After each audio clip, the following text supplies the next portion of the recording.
Social media పోస్టుల వ్యవహారంలో AP high court కీలక వ్యాఖ్యలు చేసింది.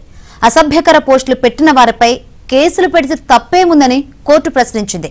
న్యాయమూర్తులను కూడా వదలలేదని ధర్మాసనం గుర్తు చేసింది.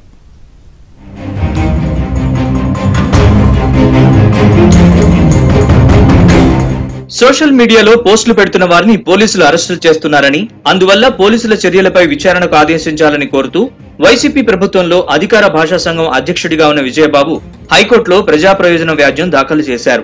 ఈ పిల్ ప్రధాన న్యాయమూర్తి జస్టిస్ ధీరజ్ సింగ్ ఠాకూర్, జస్టిస్ చీమలపాటి రవి ధర్మాసనం ముందు విచారణకు వచ్చింది. ఈ పిల్ పై హైకోర్టు తీవ్రంగా స్పందించింది.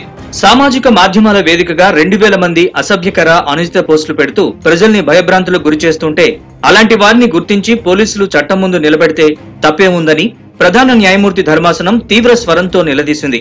ఇలాంటి పోస్టుల విషయంలో కేసులు నమోదు చేయకుండా పోలీసుల్ని నిలువరిస్తూ ఎలాంటి బ్లాంకెట్ ఉత్తర్వులు ఇవ్వలేమని పేర్కొంది.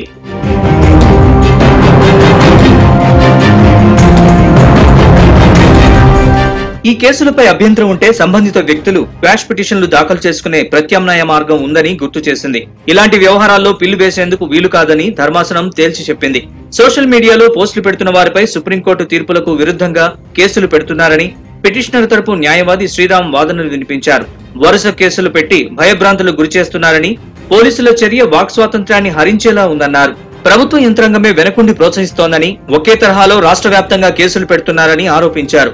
పోలీసుల చర్యలు సుప్రీంకోర్టు తీర్పుకు విరుద్ధంగా ఉన్నాయని శ్రీరామ్ చేసిన వాదనలపై ధర్మాసనం తీవ్రంగా స్పందించింది.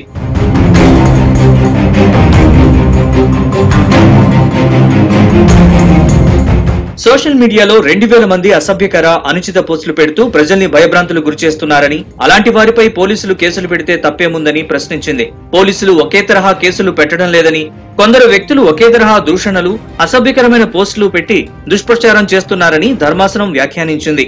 ఓ దశలో న్యాయమూర్తులు కూడా ఈ దూషణలకు బాధితులుగా మారిన విషయం తెలియదా అని ప్రశ్నించింది. ప్రస్తుతం పిల్లో తగిన ఉత్తర్వులు జారీ చేస్తామని, ఇలాంటి విషయాల్లో పిల్ దాఖలు చేసేందుకు వీల్లేదని స్పష్టం చేసింది.